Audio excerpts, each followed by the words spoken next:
Hello, collective. Tingnan natin ang sitwasyon mo ngayon. As always, redundant ko na ata sinasabi yun, ano?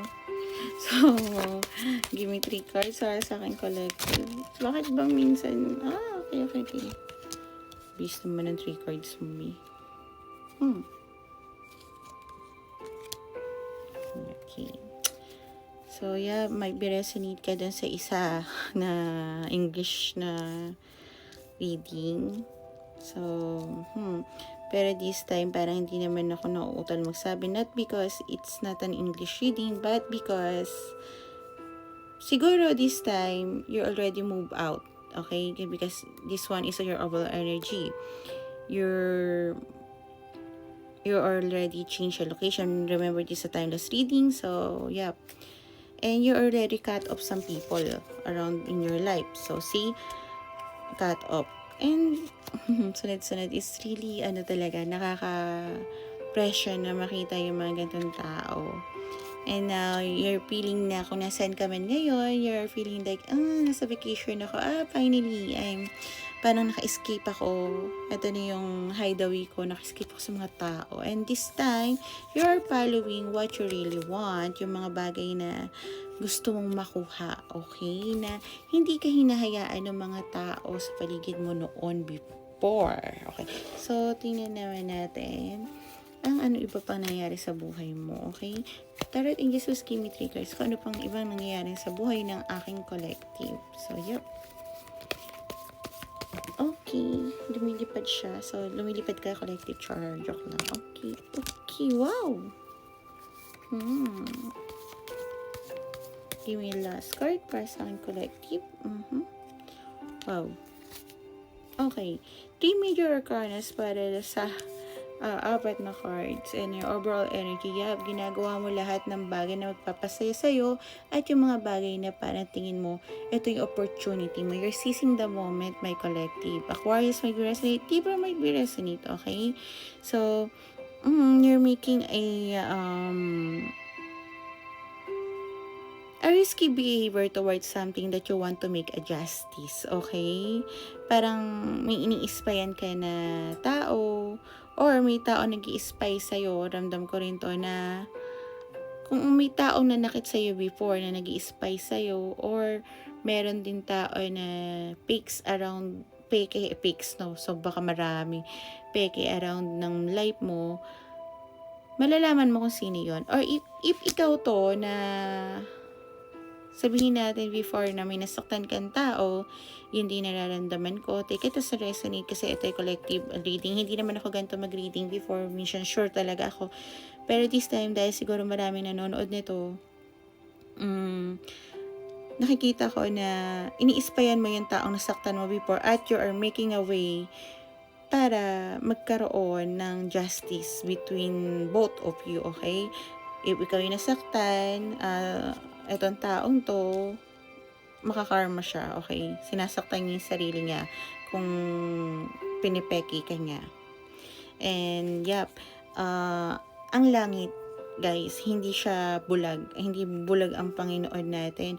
Kung ano man ang pinapaniwalaan mo, dun, nirespeto ko rin yan dahil ako naman lahat naniniwala ako sa lahat. Malakas lang talaga ako kay Papa God at Papa Jesus, okay?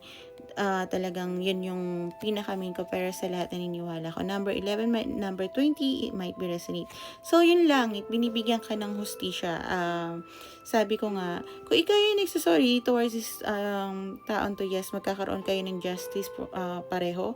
Ngayon, kung ikaw yung nasaktan, sinasaktan ng taong nito ang sarili niya habang palayo sa iyo. Okay? Sabihin na lang natin na ito yung tao na dating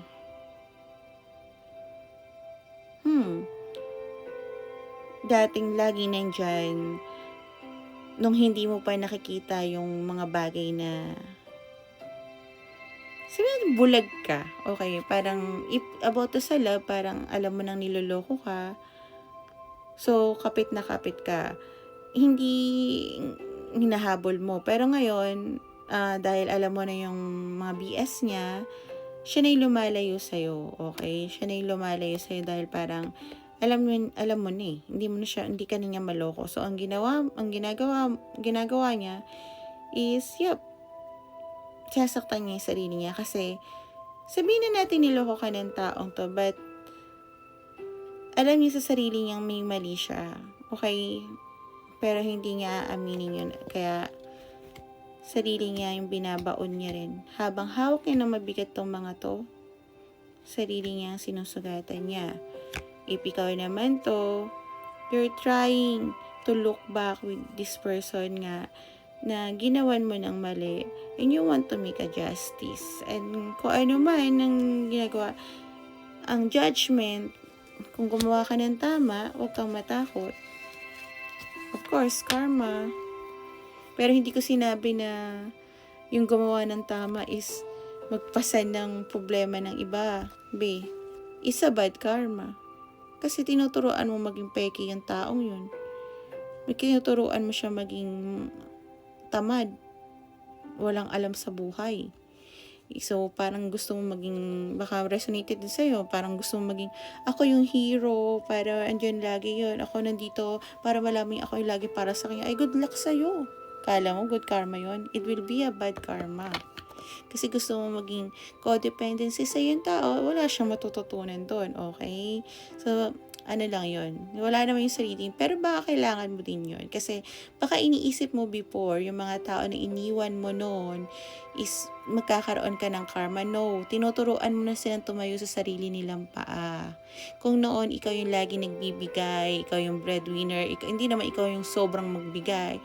Pero halos lahat ng sahod mo ibinigay mo na, wala nang para sa'yo, kundi pangkain na lang isang kulang papamasahe mo, kaya ka nun nasaktan. Kasi hindi naman nga lahat ng gumagawa ng sobrang mabuti, nakakabuti. Kasi nga kailangan i-balance mo. First muna sa'yo, parang sasakyan, hello, kung hindi mo gagasan yung sasakyan, hindi ka aandar, Pero ibinigay mo na lahat yung pera sa pamilya mo, tapos aawayin ka nila. Hindi yung madre sasakyan, ba tayo ng ganito, ba't ganyan? O diba, I told you, ganun.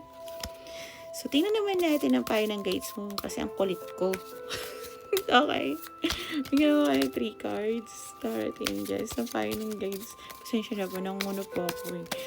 Okay, thank you po. Cancer might be resonate. Gemini might be resonate. Taurus might resonate. Sabi nila, magbasa ka ng horoscope. Ay, joke lang. Desert Island. So, you have to be on your own. Collective. Okay, you have to be your own na.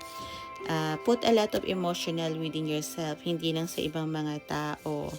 There might be a person that who mirrors you, na makikilala mo or nakilala mo na kung ikaw tong yung sinasabi ko na may ginawang mali. Ito yata yung tao na gusto mong humingi ng tawad, which is tingin ko if ever na hingi ka ng tawads. So, marami ka pang ginawa. Oh my God, a lot of S. Plural, hindi kung ano S, okay. You have to work hard for that. And ground yung connection yung dalawa. If hindi naman ikaw yung tingin mo, syempre yung ego, ay, wala namang ginawang mali. Syempre, kung hindi man ikaw to, so yung darating na bagong makikilala mo is ito yung mirror ng energy mo. And once na yung connection niya maging okay, i-ground mo to. Okay? Pero bago mo makuha tong pagmamahal na to, you will work hard for this. Okay? In which I think you are willing.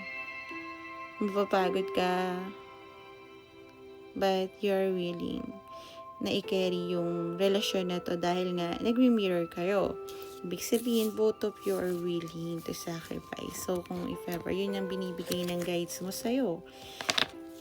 But first, mahalin mo nga daw muna ang sarili mo para alam mo kung anong klaseng pagmamahal ang gusto mo at hindi mo hingin yung kulang na pagmamahal ng iba sa ibang tao din. Okay? So, dapat ay nakatulong yun. Sana naman, di ba? Okay, bye-bye.